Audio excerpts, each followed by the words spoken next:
You're obviously very passionate about EB-5. What are the highlights of the program? Well, it's great for the foreign national. Immediately, number one, they have access to the best educational opportunities in the world, in the United States. The finest universities are here. They have access to the employment possibilities in the United States because they're able to work anywhere they want. They don't have to have a sponsor. If you're being sponsored by your employer, you're limited. You can only work for that employer. With the EB-5 Regional Center program, you're not having to operate a business, which means that someone that's inexperienced, like a university student, can be an EB-5 investor.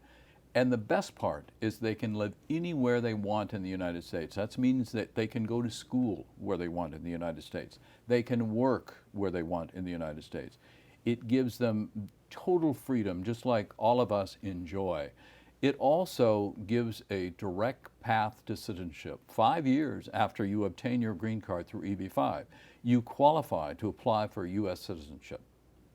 So if you're a Chinese national going to school in the United States, how do they let their parents know about this program? Well, I'd say step number one, they should go to my website and they should order a copy of my book. They can order a copy of my book on behalf of their parents. We have 2 EB-5 coordinators in China who will be happy to send a copy at no cost to their parents to review. I travel to China every 6 to 8 weeks. Generally speaking, I can make myself available in different cities and I can meet with their parents and discuss it with them directly. That would be my recommendation. Number one, get the book, because the book is going to really explain the program both to the student and to the parent, and then arrange for a face-to-face meeting with me so I can answer their questions directly. So are there other ways for students to obtain a green card? Absolutely. Number one is through family immigration, and that, generally speaking, would mean that their university student would marry an American citizen. That's a direct way to a green card.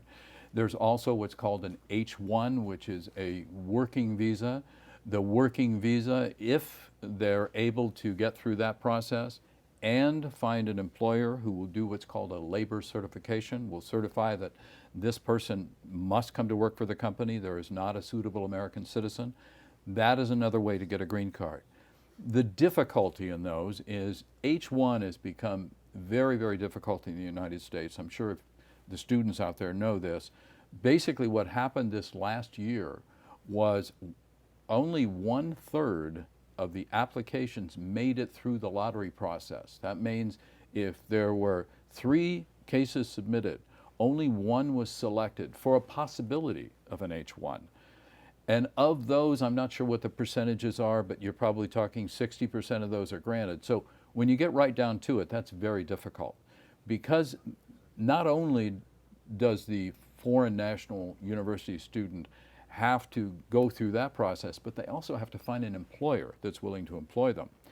And the employer employs them based on their granting them an H-1, which means the possibilities and the freedom for that student are not as great.